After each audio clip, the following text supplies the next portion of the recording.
मणि जी ने पाती लिख कर दी, ब्राह्मण देवता ने भगवान को दी, भगवान ने उस पाती को सिर से लगाया, ब्राह्मण को दे दिया, पत्र तुम पढ़ो। ब्राह्मण के दूसरे का पत्र हम कैसे पढ़ सकते?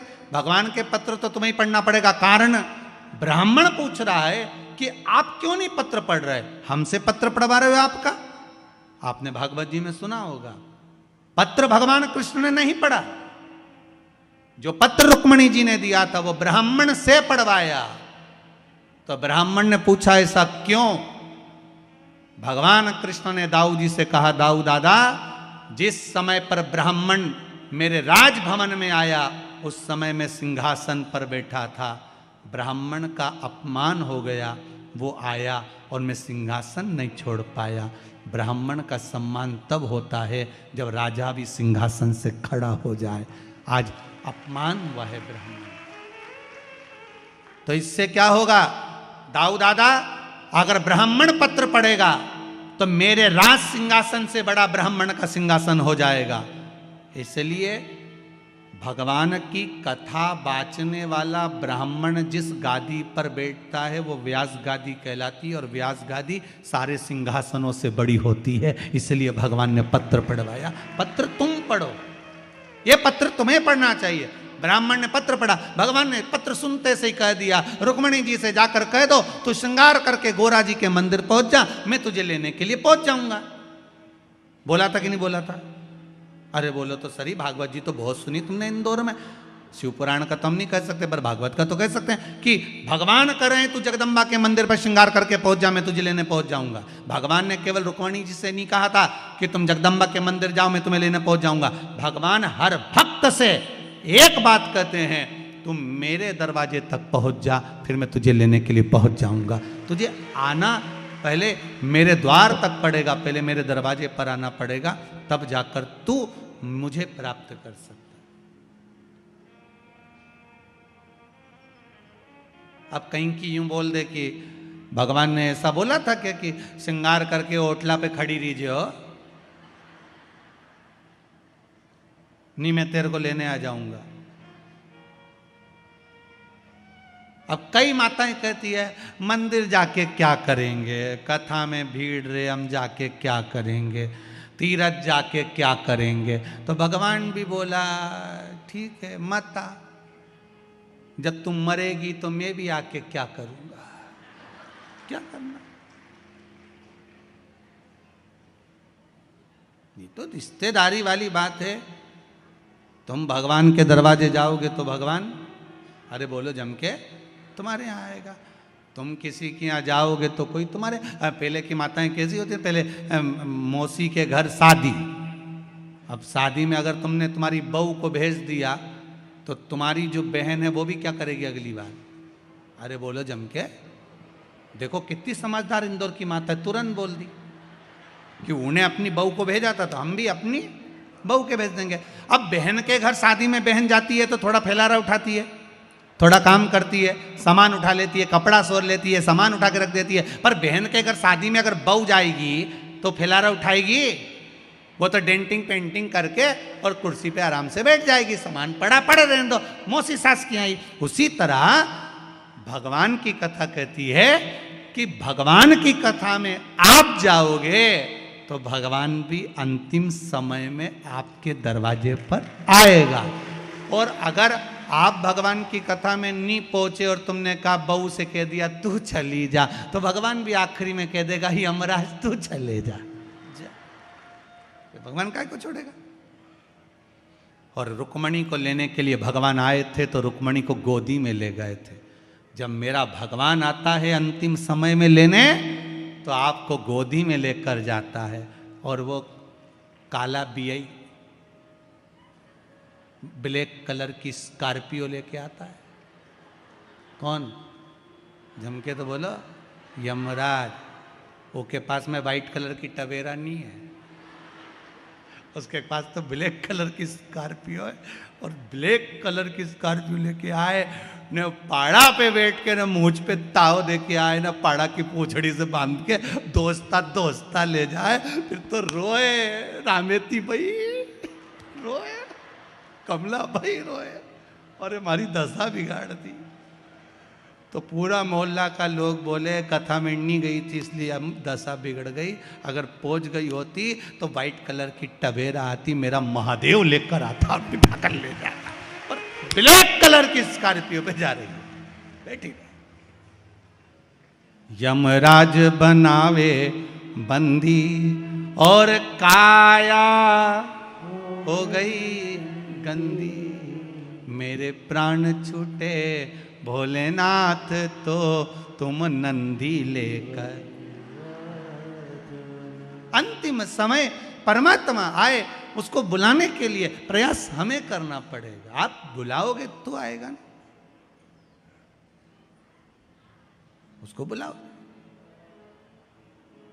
अब सती मैया को लगा मुझे जाना चाहिए, सती मैया पहुंच गई, और जैसे ही माता सती गई यज्ञशाला में पहुंची, देखा ठाट बाट सब, पर सती मैया का कोई सम्मान नहीं हुआ, आदर नहीं हुआ, क्रोध आ गया।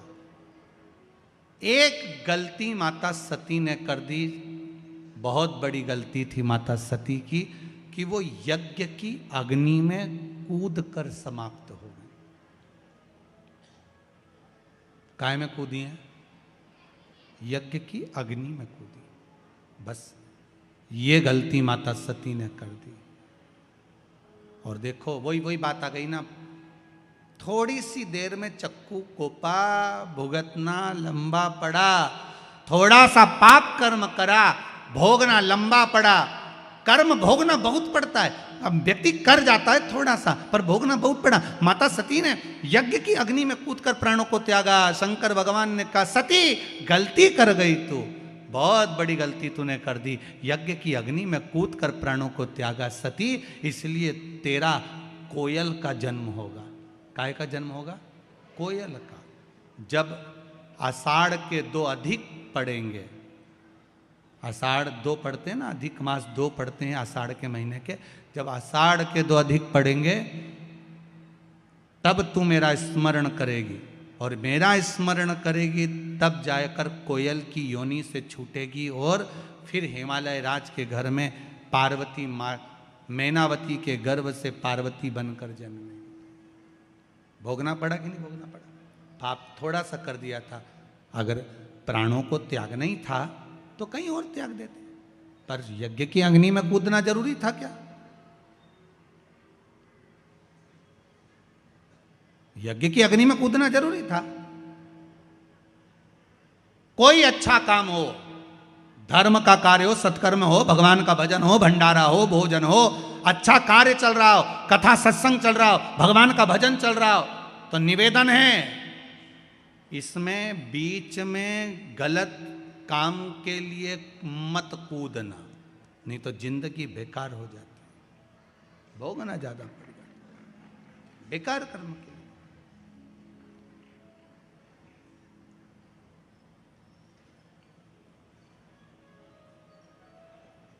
बाबा से बस एक निवेदन, हमारे कर्म हमें सुधारना। जब भाव शुद्ध हो तो क्यों ना मिले।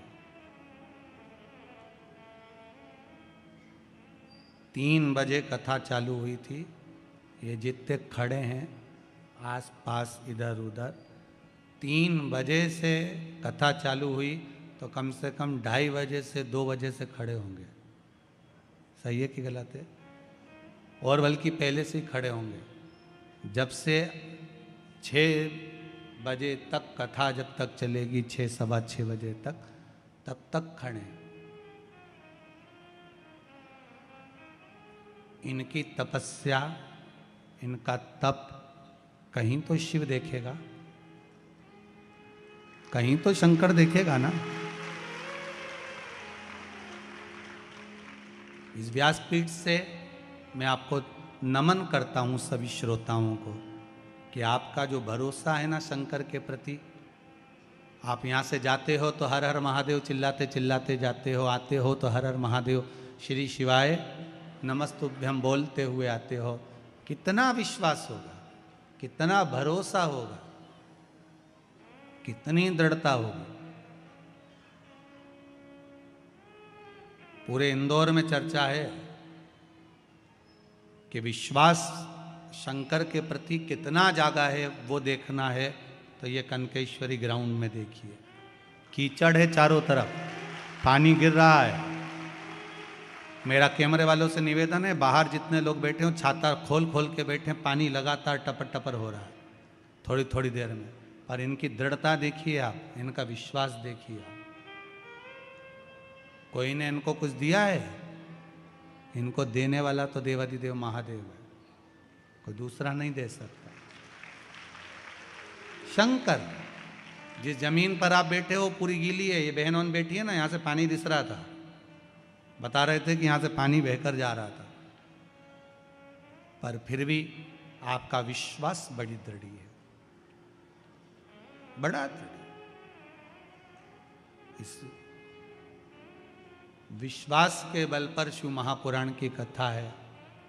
और एक बात आपसे कहेंगे, इतने वर्षों में हमने एक चीज जरूर देखी है कि जिसने शंकर मेरा ओघड़ी है, वो बिना सोचे देता है।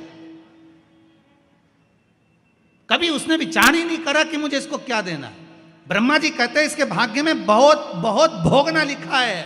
शंकर जी कहते हैं एक बार मेरे पास तो आ जाए, फाइल ही दबा दूंगा नीचे, निकलने ही नहीं दूंगा कि कितना भोगना लिखा। तू आ तो सही। ब्रह्मा जी बोल रहे हैं आप फाइल पढ़ो। शंकर जी के फाइल आए तो ब्रह्मा जी बोले मैं आपके पास कभी आने ही नहीं दूंगा।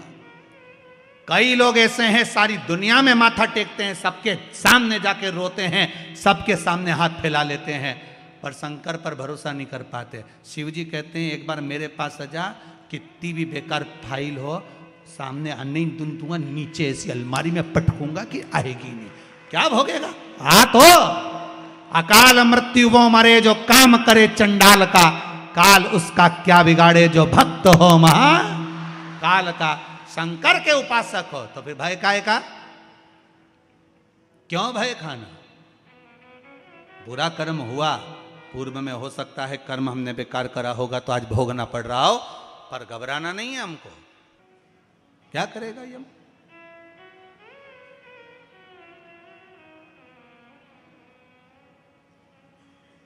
विश्वास की जागरूकता। और जब विश्वास पूर्ण तरह से प्रबल हो जाए तो भगवान भी खड़ा रहता है। महाराज शिव महापुराण की कथा कह रही है, सती आप कोयल का जन्म लोगे, आंखों से अश्रु थे,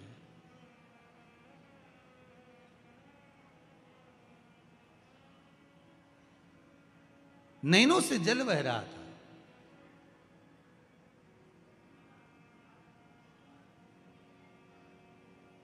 लोग कहते हैं पति के जाने के बाद पत्नी की दशा बेकार हो जाती है, बेधव्य हो जाती है, तो दशा बिगड़ जाती है।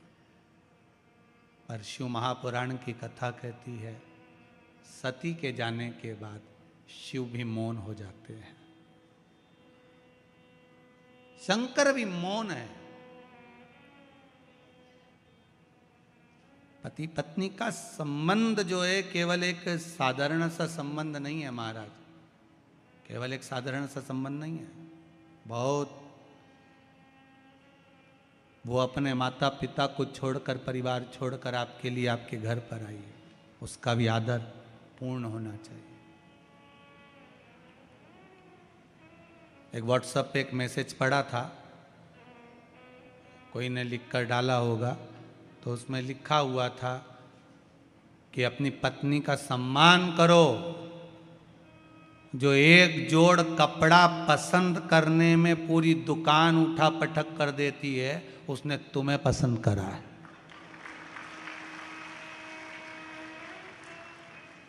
समझो जरा, एक जोड़ कपड़ा पसंद करने में जो पूरी दुकान को ऊंचा नीचा कर देती है, उसने तुम्हें पसंद करा। ये उसका सम्मान होना चाहिए कि देखो तुम जैसे के भी पसंद कर लिया, नहीं तो ये भेरू कौन? जरा विचार करिए। सती चली गई मां, शिव नेत्र से जल बहा, खूब क्रोध आया, केश तोड़कर रुद्रगण उत्पन्न करा, यज्ञशाला विध्वंस हो गई, अग्नि में दक्ष प्रजापति का सिर गिर गया। बाद में देवताओं ने स्तुति करी तो बकरे का मुख भी लगा दिया, यज्ञ पूरा करवाया। उधर पितरों की 3 बेटियां थीं, मैना, धन्या और कला, जो पितृलोक में निवास कर रही हैं। सारे देवताओं के लोक से भी ज्यादा सुंदर होता है पितृलोक, जहां पर पितृ रहते हैं। बहुत सुंदर लोक है। पितृलोक क्यों सुंदर होता है? पितृलोक सबसे ज्यादा अच्छा क्यों माना गया है? पितृलोक की सुंदरता क्यों मानी गई है? उसका कारण होता है, जितनी समय भगवान विष्णु बैकुंठ में नहीं रहते, ज्यादा से ज्यादा समय भगवान विष्णु पितृलोक में रहते हैं। ज्यादा से ज्यादा समय पितृलोक। पूछा क्यों? परिवार का, कुटुंब का, गोत्र का व्यक्ति जब कोई अच्छा काम करता है, जितनी देर तक वो अच्छा काम करता है उतनी देर तक भगवान विष्णु को उसके पितृलोक में उसके पितरों के पास बैठकर कंधे पर हाथ रखकर बैठना पड़ता है। जरा विचार करिए, आप 3 घंटे अगर शिव महापुराण की कथा सुन रहे हो तो आपके पूर्वज जो पितृलोक में होंगे, भगवान विष्णु उनके कंधे पर हाथ रखकर बैठे होंगे कि तेरे परिवार के, तेरे कुटुंब के, तेरे क्षेत्र के कुछ अच्छा काम कर रहे हैं। पितृलोक में भगवान नारायण उनके कंधे पर हाथ रखकर बैठते हैं कि तेरे कुल का व्यक्ति कोई अच्छा काम कर रहा है। और जब वही कुल का व्यक्ति बेकार काम करता है ना, कोई कथा सुनने आया और तुम उसकी चप्पल चुरा के ले गए,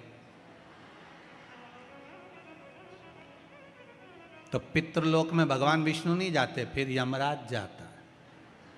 और यमराज जाकर उसके दूतों को ले जाकर उन पितरों से कहता है, देख ले तेरे छोरा छोरी चप्पल चुरा रहे, चोटे के बाप देख ले। ऐसा कोसते हैं। तो तुमसे निवेदन है, चप्पल चुरा के उनको मत कुसवाना रे, तुमसे निवेदन।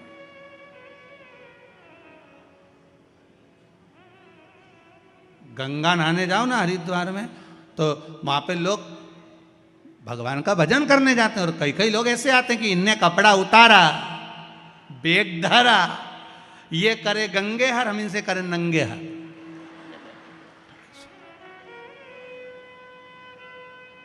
ऊपर से देवता हम भी सोच रहे, बताओ बेचारा अपने पूर्वजों को तारने के लिए आया था, उसने तो अपने पूर्वज तार दिए और इन्होंने सामान चुराकर इनके पूर्वजों को धिक्कार दिया। ऐसा गलत काम कभी मत करना हो, कभी जिंदगी में मत करो। ये होता है कई बार। एक बार एक जगह कथा करने गया, एक माताजी की चप्पल कोई चुरा के ले गया। माताजी बड़ी रोती रोती आई और बहुत गुस्से में आके बोली, गुरुजी बताओ हमारी तो कोई चप्पल ले गया। तो हमने कहा अच्छा है, तुम्हारा काल था, कोई उठा के ले गया, टेंशन खत्म। फिर तुमने क्या करा? हम दूसरे की ले गए। हमने कहा बहुत अच्छी बात है, जाओ तुम जाओ। होता है कई बार लोगों की दशा। एक व्यक्ति मंदिर गया, मंदिर में जाके भगवान के मंदिर में चप्पल उतार के जो अंदर गया दर्शन करने, चप्पल गायब हो गई। चप्पल गायब हो गई तो गुस्से में आ गया, अपने दोस्त से बोलता है, बताओ इतना वीआईपी मंदिर है और चप्पल चली गई हमारी, अब क्या करें? मंदिर वीआईपी हो कितना भी हो, पर चप्पल से कोई मंदिर का क्या टेका? तो रुक, मैं अब भी आता हूं। कहां जा रहा है? जरा भगवान से जाकर झगड़ा करके आता हूं कि तुम्हारे मंदिर से हमारी चप्पल गई। वो अंदर गया, जैसे ही अंदर गया वापस बाहर आ गया। दोस्त ने पूछा कुछ बोला क्यों नहीं? तो कि भगवान की तो कोई खुद ले गया, वो तो नंगे पैर खड़े थे। मंदिर में जो मूर्ति होती है कौन सी चप्पल पहनी हुई होती है? भगवान मूर्ति के रूप में प्रेरणा देते कि हमारे मंदिर में आओ तो चप्पल पहन के मत आओ, हमारी तो खुद नहीं है। तुम अपने घर घर छोड़ के आओ, टेंशन लेके आओ काहे को हमारे पास में? हम तो टेंशन मुक्त करते हैं, चिंता मुक्त। चिंतन करो शिव का, भजन करो भगवान। मैना, धन्या, कला पितृलोक में रह रही थी। सनकादि ऋषियों का आगमन था। सनत कुमार बैठकर तप कर रहे थे, साधना कर रहे थे। तीनों की तीनों निकल कर जा रही थी। इनके लहंगे में कुछ झामर झुमके लगे हुए थे, कुछ रतन लगे हुए थे। वो रतन लगे हुए जब निकल कर जा रहे थे, वो रतन लगा हुआ जो लहंगा था वो सनत कुमार की जंघा से लग गया। जंघा से लगा, खरोच पड़ गई। खरोच पड़ी, इतने में सनत कुमार को क्रोध आ गया। मैना धन्या कला, तुम तीनों संतों का अपमान करी हो, हम तुम्हें श्राप देते हैं कि तुम पितृलोक छोड़कर मृत्युलोक में जाओ। तुम्हें पितृलोक छोड़कर मृत्युलोक में जाना पड़ेगा। तीनों रोने लगी, हमें मृत्युलोक में मत भेजिए, क्योंकि पितृलोक से सुंदर जगह नहीं जहां भगवान विष्णु दिन रात रहते हैं। क्यों भेज रहे? जो व्यक्ति जहां रहता है ना, उसको वही सुंदर लगता है।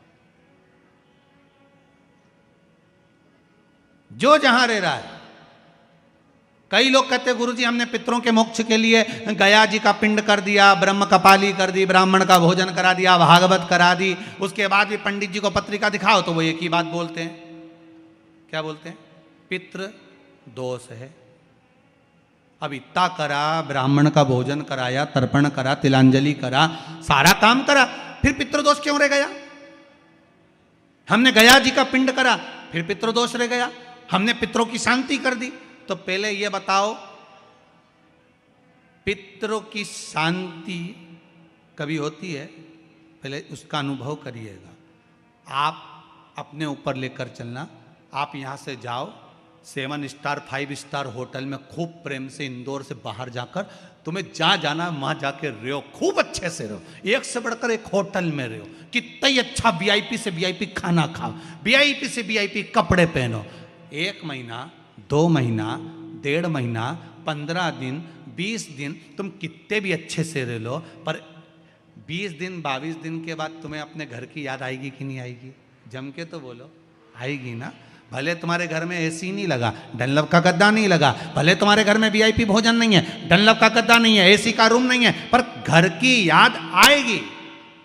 भले कुछ भी हो, भले टूटा फूटा मकान हो, पर मेरे को तो मन नहीं लग रहा, मैं तो घर जाऊंगा। थोड़ा मन लगे मेरा, घर जाऊंगा। मैं थोड़ा मन लगे मेरा, मैं घर जाऊंगा। अब मन में तो उनके घर जाने के लिए लगा।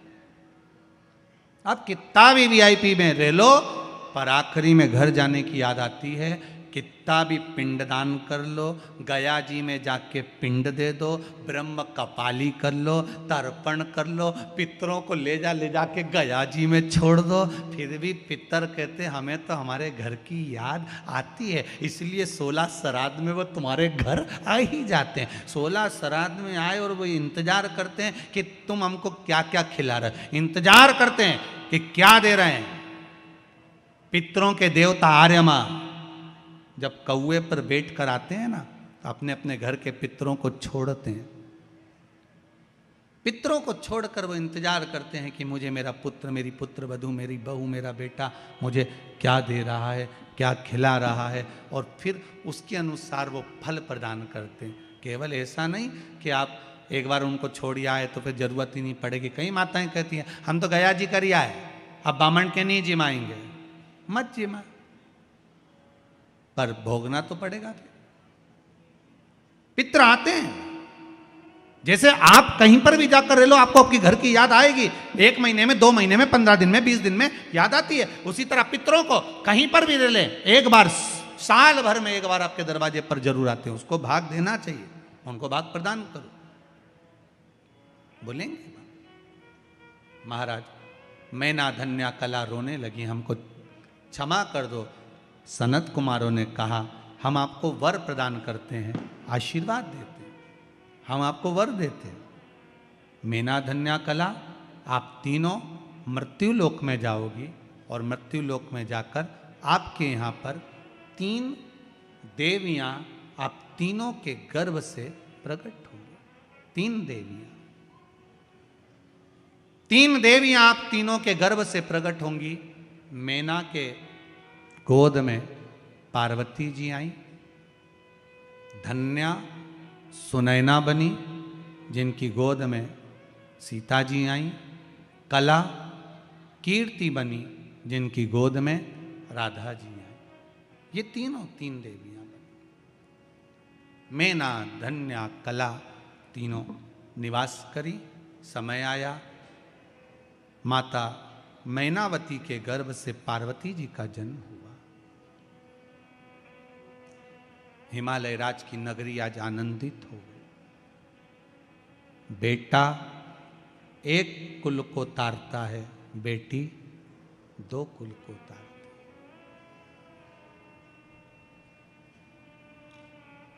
एक बार बेटा अपने माँ बाप को दुखी देख सकता है, पर बेटी कभी अपने माता पिता को दुखी नहीं देख सकती। वो बेटी हो नहीं देख सकती। मेरा एक निवेदन सबसे रहा है, पहले से भी करना, आज भी करता हूं। मां अहिल्या शिव महापुराण की कथा चल रही है, इसमें एक निवेदन करूंगा। आप अपनी बेटी को खूब पढ़ाओ, अच्छे से अच्छे कॉलेज में पढ़ने भेजो, अच्छे से अच्छे स्कूल में पढ़ने भेजो। और मेरा बेटियों से निवेदन है, तुम्हारे पिता तुम्हारे लिए अपनी जान निकाल के रख देते हैं, वो कभी मना नहीं करते कि तू कैसे कपड़े पहन रही है। उसको विश्वास है कि मेरी बेटी पढ़ रही है। मेरी बेटी को मैंने कॉलेज भेजा है, मेरी बेटी को मैंने स्कूल भेजा है। एक बाप अपने बेटे की पढ़ाई पर जितना ध्यान नहीं देता, उतनी अपनी बेटी की पढ़ाई पर ध्यान देता है। 94 तरह के नरक होते हैं, उसमें एक नरक होता है, गरुड़ पुराण में लिखा है, जो कन्यादान से मुक्त होता है। कन्यादान से मुक्त होता है। 94 तरह के नरक में एक नरक ऐसा होता है, जब तक बाप के घर में अगर बेटी का जन्म हुआ है और बाप अगर उस बेटी का कन्यादान नहीं करता, तो बाप को 94 की 94 नरक कई बार भोगना पड़ते हैं। तो मेरा बेटियों से एक निवेदन है, तुम्हारे पिता ने तुमको पढ़ाया, तुम्हारे पिता ने तुम्हारा पालन करा, तुम्हारे पिता ने कभी तुम्हें टोका नहीं, तुम्हारे पिता ने कभी तुम्हें रोका नहीं। बस निवेदन इतना सा है बेटियों से कि अपने पिता को कन्यादान का मौका जरूर देना, यहाँ वहाँ मत चली जाए। अपने बाप को, अपने पिता को कन्यादान का मौका जरूर देना। किसी के बहकावे में आकर, किसी के फुसलाए में आकर, किसी के कहने पर आकर आप किसी के साथ जाने का प्रयास मत करना। कितना भी प्रेम किसी से हो जाए, आखिरी में कह देना कि मेरा पिता कहेगा शादी वहीं करूंगी, मेरा पिता कहेगा कन्यादान का मौका जरूर दूंगी मैं अपने बाबुल को। 94 तरह का नरक मेरा बाप भोगे, ये मैं नहीं देख सकती। ये बेटी की मर्यादा है। आज के जमाने में अनेक धर्म के लोग हमारे हिंदू धर्म की बेटियों को बहला रहे हैं, फुसला रहे हैं, अच्छा अच्छा आकर्षण दिखा रहे हैं, और बेटियां उनके कहने में चली जा रही हैं। मेरा बेटियों से निवेदन है, अपने बाप को नरक मत भोगने देना। 94 तरह का नरक बाप ना जाने कितनी बार भोगता है। हर किसी की यहाँ बेटी का जन्म नहीं होता। दो मित्र मिले बहुत दिनों के बाद, दोनों ने आपस में बात करी। एक बोला, क्यों रे शादी हो गई तेरी? हाँ। हो गई शादी? हाँ। तेरी हो गई? हाँ। कितने बच्चे तेरे? मेरी 2 लड़कियां हैं, ये मेरे साथ में खड़ी हैं। और तेरी शादी हो गई? हो, मेरे 2 बेटे हैं। 2 बेटे? अरे वाह, अच्छा हुआ भगवान ने मुझे लड़की नहीं दी, अच्छा हुआ मुझे भगवान ने बेटी नहीं दी। कहाँ ध्यान रखता है, स्कूल छोड़ने जाओ, कॉलेज छोड़ने जाओ, उसका ध्यान रखो, शादी करो, ब्याह करो। अच्छा है मेरे घर में 2 बेटे हैं, ध्यान देने की जरूरत नहीं पड़ती, कम से कम बेटे तो हैं घर में। बेटी का जो बाप अपनी बेटियों के हाथ पकड़ा था, उसकी आंख में आंसू ढलने लगे कि मेरे घर में बेटा नहीं, मेरे घर में बेटियां। रो रहा था। एक बेटी ने अपने पिता का मुख देखा, सामने वाले अंकल का कुर्ता खींचा। अंकल का कुर्ता खींच कर कहा, अंकल आप कहते हो कि अच्छा हुआ भगवान ने आपको बेटी नहीं दी? अंकल मैं कहती हूं भगवान बेटी हमेशा भाग्य वालों को देता है, तेरे जैसे खोखले को नहीं देता। जो अपनी बहन बेटी को कभी एक साड़ी नहीं देता, कभी अपनी बहन बेटी को सामान नहीं देता, जैसे जैसे नंदे घर में आती हैं, बहन बेटी घर में आती हैं, तो भाभियों का मुंह भगोना हो जाता है। तो ऐसे के घर में कौन लड़की देगा? कौन दे बेटी? भगवान भी सोच समझ के बेटी देता है। कई कई करोड़पतियों की यहाँ इतना पैसा, लोग कहते हैं इसके घर में बेटी हो जाती है, उसके घर में बेटा हो जाता है। और कई कई ऐसी हैं जो बेचारा ठेला चला रहा है, उसके घर में 2-3 लड़कियां हो जाती हैं। क्यों? कारण क्या है? भगवान ने उसको कन्यादान का मौका नहीं दिया, क्योंकि भगवान जानता है कि 94 नरक भुगताना है। और एक गरीब ठेला चलाने वाले के घर में 3-3 लड़कियां इसलिए दे दिए क्योंकि इसको अब मुक्त कर देना है, इसको बैकुंठ तक पहुंचा देना है। कन्यादान करने वाला 94 नरकों से मुक्त हो जाता है। जिन जिन के घर में बेटियां हो उनके चरण छूकर मैं प्रणाम करता हूं। धन्य है आप, आपके घर में बेटी का जन्म हुआ। साधुवादता है आपको, धन्यवाद। बेटी जन्मी, हिमालय राज आज प्रसन्न है जिनके घर में बेटी का जन्म हुआ है। बड़े खुश होना बेटी के जन्म पर, बड़े आनंद में रहना। मेरे घर में बेटी हुई है, उसके बराबर कोई सुख नहीं। और बेटियों से निवेदन है, कन्यादान का मौका जरूर देना। बहलाने फुसलाने में मत आ जाना। कह देना साहब मेरा पिता है, उससे कन्यादान करवाऊंगी मैं। कन्यादान हो मेरे पिता। अब देवऋषि नारद आ गए, उन्होंने थोड़ा सा भाग्य का वर्णन कर दिया। बड़ा सुंदर वर्णन किया। इनको जो पति मिलेगा नग्न वेशधारी, भस्म दमाने वाला, जटाजूट बांधने वाला, मैनावती के गर्भ में गोदी में जो कन्या है उसको देखकर मैनावती रोने लगी, ऐसी बेटी क्यों दूंगी मैं ऐसी जगह पर। जो भाग्य में लिखा है उसे कोई टाल सका है? तुम कितना बदलोगे, कितना बदलोगे?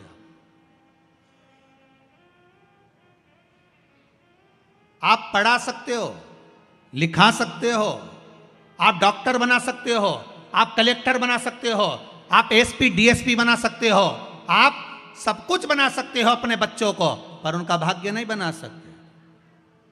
भाग्य तो भगवान लिखकर भेजता है,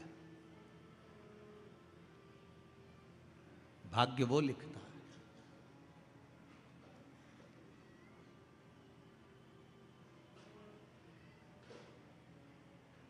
उसके सिवा कोई नहीं लिख सकता। भाग्य उसने लिखा है। आप बनाओ, डॉक्टर बनाओ, कलेक्टर बनाओ, एसपी बनाओ, डीएसपी बनाओ, सीए बनाओ, इंजीनियर बनाओ, पढ़ाओ, खूब पढ़ाओ, खूब पढ़ाओ, पर भाग्य नहीं बना सकते। भाग्य तो उसने बनाया। कितना बनाया, कैसा बनाया, सुख लिखा कि दुख लिखा, ये उसके हाथ में। एक माँ ने अपने पिता पति से कहा, सुनो बेटी बड़ी दुखी है, आप दुनिया भर में इतना धन लुटाते फिरते हो, मंदिर देवालय में जाकर पैसा पैसा लगाते रहते हो, अपनी बेटी को कुछ दे दो। पिताजी ने कहा उसके भाग्य में सुख नहीं है, मैं नहीं दूंगा। अगर सुख होता तो दुख क्यों मिलता? तो तुम क्या भाग्य लिखने वाले हो?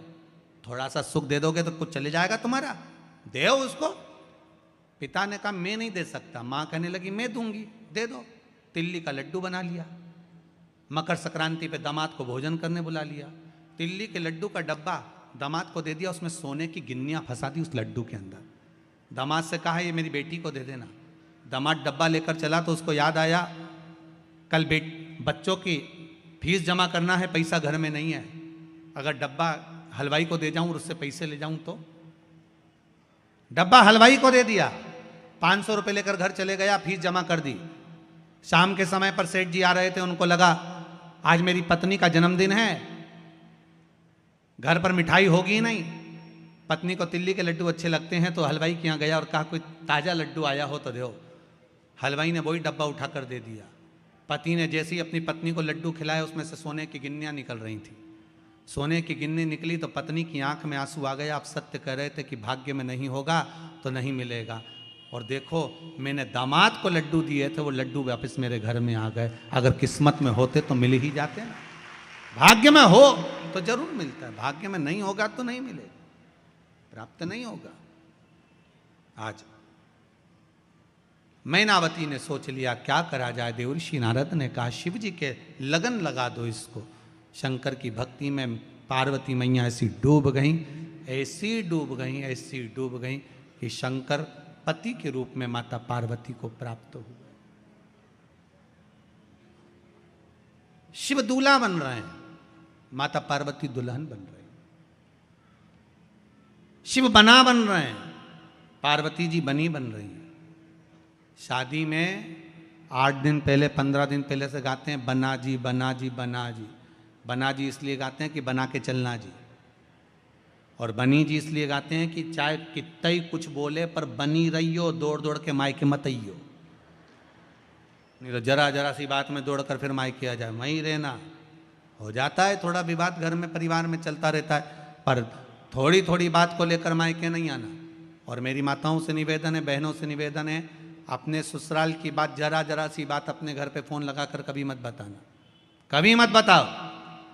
आज सबसे ज्यादा अगर अदालत में केस चल रहे हैं तो तलाक के चल रहे हैं, जरा जरा सी बात में तुरंत तुरंत थोड़ा हुआ नहीं और बताना प्रारंभ करा। और माताओं से भी निवेदन है, अपनी बेटी को ज्ञान देना चाहते हो, जैसा अपनी बहू के प्रति तुम सोचते हो वैसा ही वैसा ज्ञान अपनी बेटी को दीजिए, अपनी बेटी को दीजिए।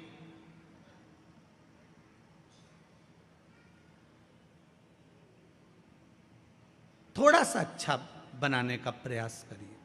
भाग्य में लिखा है, सुख लिखा होगा तो सुख मिलेगा। मान लो एक जगह तलाक हो भी गया, दूसरी जगह शादी करोगे, फिर दुख लिखा होगा तो क्या कर लोगे? भाग्य में जो लिखा होगा वो तो भोगना ही है। इसलिए फिर निवेदन, मत बुरे कर्म कर बंदे वरना पछताएगा, भगवान की आंखों से तू बच नहीं पाएगा, तू बच नहीं पाएगा। अरे ओ अज्ञानी मत करना नादानी। बचना मुश्किल है। देवता गए भगवान शंकर के लिए सुंदर श्रृंगार लेकर, बाबा भोलेनाथ जी बोले मैं श्रृंगार खुद कर लूंगा। सुंदर सुंदर रथ लेकर गए, बाबा बोले मैं खुद रथ पे बैठ जाऊंगा, मुझे नहीं चाहिए।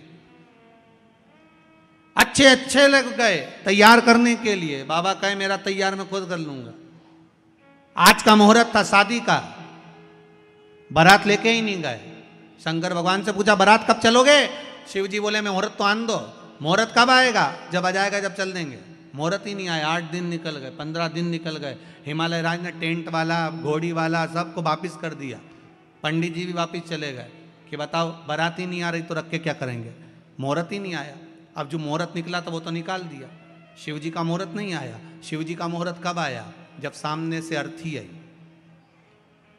सामने से लोग मुर्दे को लेकर आ रहे थे। राम नाम सत्य कहते कहते शंकर जी खुश हो गए, नाचने लगे, मेरा मुहूर्त हो गया, अब मुझे बारात लेकर जाना है। स्वप्न में अर्थी दिखती है तो समझ लो कोई शुभ कार्य होने वाला है। किसी को मरा हुआ देख लिया स्वप्न में, समझ लो उसकी उम्र बढ़ गई। और आप कोई शुभ कार्य के लिए जा रहे हो, सामने से अर्थी निकल कर चली गई, समझ लो वो कार्य सफल होने वाला है, उसमें सफलता मिलने वाली।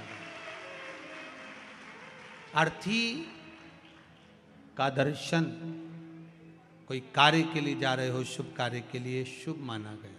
इसका मतलब ये नहीं है कि तुम शमशान के पास ही घर बना लो।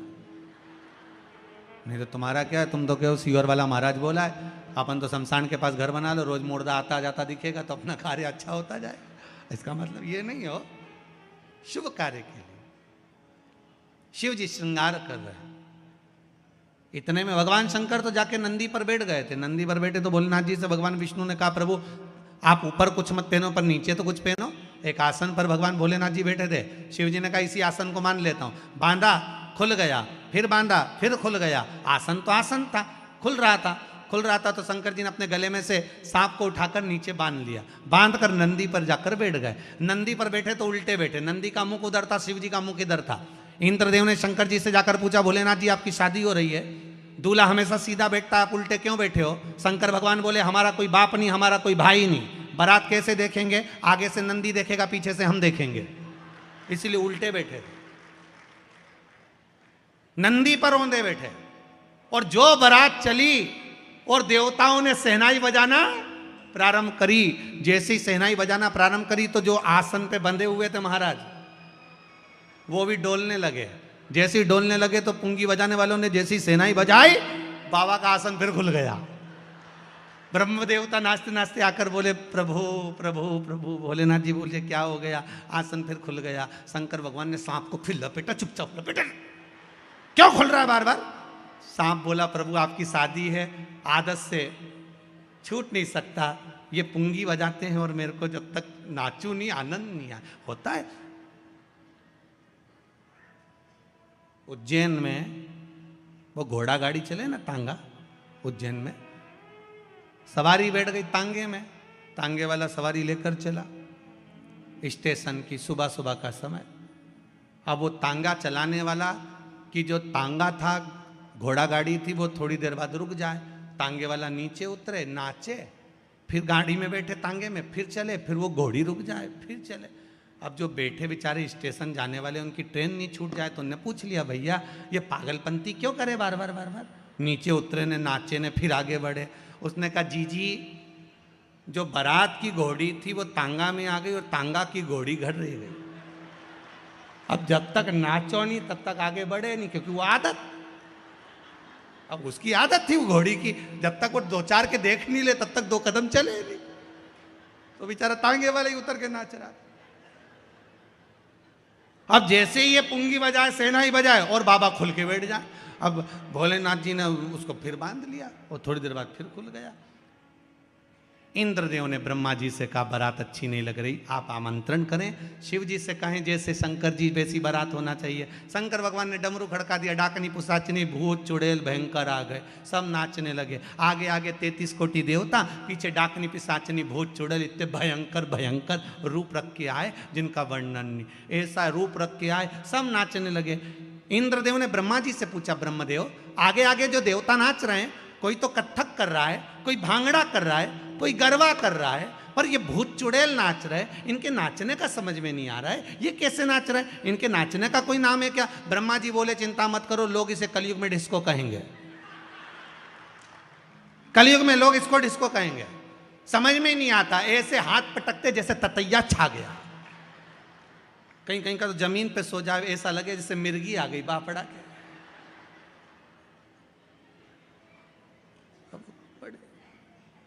सब नाचते कूदते बड़े प्रेम से चले, हिमालय राज की नगरी में पहुंचे। शिव जी के विवाह में और राम जी के विवाह में अंतर है। राम जी की शादी में सबसे पहले भांवर डली थी, फिर भोजन हुआ था। शंकर जी की शादी में सबसे पहले भोजन हुआ था, फिर भांवर डली थी। एक तरफ 33 कोटि देवता बैठ गए, दूसरी तरफ भूत चुड़ैल बैठ गए। पत्तल लगाने वाले आए, इधर लगा कर गए, इधर आए। एक के 12 मुंह थे, उससे पूछा, दादा कौन से मुंडा से खाएगा, पत्तल कहाँ रखूं बता।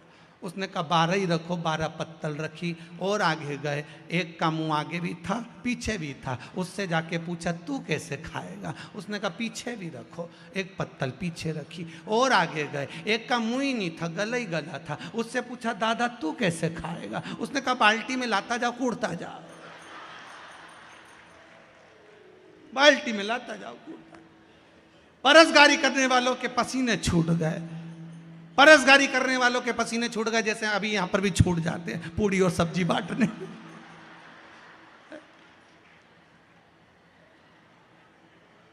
मैं चैनल वालों को बोला था कल भी और परसों भी बोला था कि यहाँ पर जो पंडित रमेश मेंदोला मित्र मंडली जो भोजन करा रही है पूड़ी सब्जी का, इसका एक बार दर्शन जरूर कराओ जरा टीवी वालों को, कि कितने लोग कितने लाइन से और कितने प्रेम से भोजन कर रहे हैं। उसका एक आनंद ही दूसरा होता है, उसका सुख ही दूसरा होता है। तो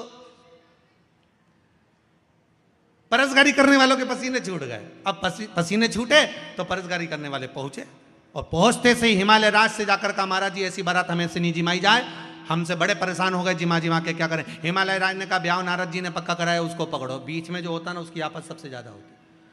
नारद जी को पकड़ा, नारद जी बोले क्या बात है, इनको कैसे जिमाए? नारद जी बोले, देवता तो बैठ के जिम रहे ना, हाँ, इनका क्या करे भूत चुड़ैल का? तो क्या कुछ मत करो, इनके हाथ में एक एक प्लेट पकड़ा दो, एक एक चम्मच पकड़ा दो, जैसे गाय के खूंटा से छोड़े, इनके पूरे ग्राउंड में छोड़ दो, बस जान दो जरा दम के। और पूरे ग्राउंड में भोजन चारों तरफ रख दो, यहाँ पानी पतासा, वहाँ छम्मक लड्डू, वहाँ गुलाब जामुन, वहाँ इमरती ने भजिया न पकौड़ा, सबके प्लेट चम्मच दे दी, सब टूट पड़े भयंकर, और खड़े खड़े खा रहे, एक दूसरे को टाचा देते जा रहे भयंकर। किसी की आंख नीली, कोई का होठ कत्थई। तुम लोग गयोगे भी शादी में तो तुम्हें ज्यादा मालूम होगा, कहीं की बिंदी यहाँ लगा के यहाँ चिपका आई, ऐसा बाल का ना जाने कौन सा गुच्छा बनाया, ऐसा बाल निकल रही है, दमदमी माई, तो सब भयंकर। इधर से साड़ी टच, इधर से पिन टच, ऐसी घूमती फिरे। राम ज्यादा हंस भी नहीं सकती, लिपस्टिक दांत में चिपक जाए। गुलाब जामुन भी अच्छे से नहीं खा सकती, पूरा मुंडा फाड़ना पड़े तब मुंह में जाए, क्योंकि गुलाब जामुन में लिपस्टिक चिपक जाए, बड़ी तकलीफ है। और इधर से छोरा छोरी रोए, मम्मी मम्मी चाट हट, सब और खाए, सब खाए। और खा पी के सबसे पहले जो गाड़ी में बैठी, सांस की चैन की, दादा अखाड़े में से बाहर आ गए, राम जी चैन की नींद सोए। फिर जो नकली नकली पहन के आई थी सब गाड़ी में उतारना चालू करा। 3 दिन तक तो नीम की डांट डाल के रखी, भगवान कान पकी गया, अब चैन की सारे। और सबसे ज्यादा आनंद आता है वो पानी में भर के खाते गुपचुप, पानी पतासा। यहाँ पानी पतासा बोलते हैं, हैदराबाद में गुपचुप बोलते हैं। गुपचुप इसलिए बोलते होंगे जैसे मुंह में गुप आदमी चुप, अब उससे ज्यादा और हो क्या, चली गई मुंह में डप से अंदर। सबसे ज्यादा आनंद आए, और उसी के पास भीड़ ज्यादा, सबको भिखारी जैसा कटोरा पकड़ा दे, दो ना लेते जा, भैया भैया भैया दे दे। और बापड़े को गर्मी अलग लग रही, खुजाल अलग चल रही, ले, ले, खा, ले, खा।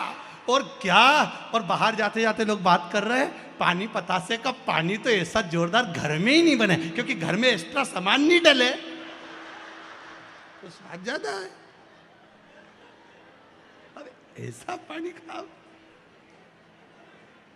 शिव जी का मंगल ब्याह हो रहा है, बारात आ रही है, शंकर पार्वती पधार रहे हैं, भाव भक्ति से शिव जी और